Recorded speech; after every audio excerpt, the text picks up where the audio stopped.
gotten any compensation to this point?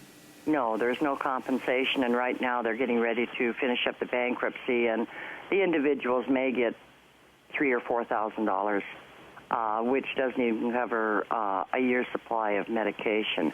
Right now, W.R. Grace is paying our medical bills. It's an administrative policy, and they are paying for our medical bills and have been since 2001.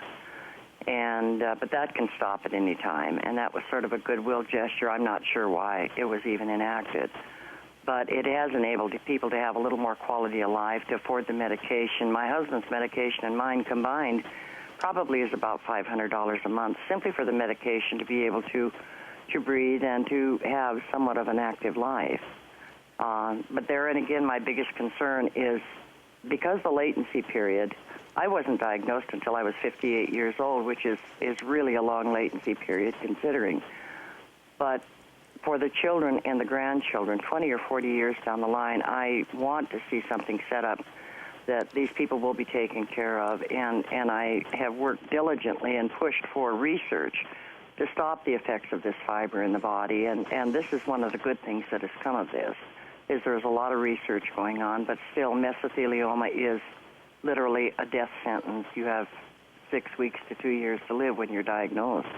This is something that everyone in Libby lives with. Any of us could be diagnosed at any time with mesothelioma.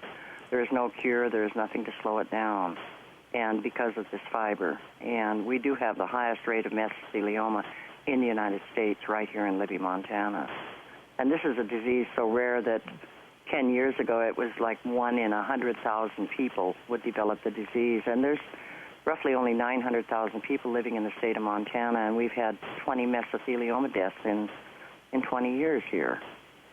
And so, yes, I want to see this trial go through all the way to the end. Hopefully it's going to go before the jury, and the jury is going to be allowed to make a decision. And I think the jury will see through the theatrics, you might say, of the defense there, and be able to come out with a good conclusion on this.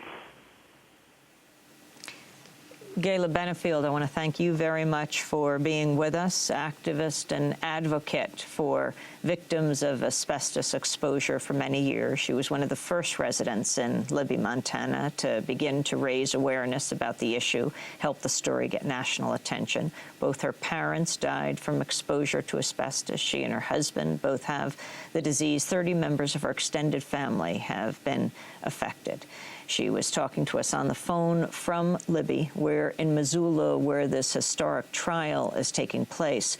When we come back from our break, we'll be joined by 2 reporters who've been covering the trial and this case that has been going on for decades. This is Democracy Now!, democracynow.org, The War and Peace Report. We're on the road in Missoula, Montana. Stay with us.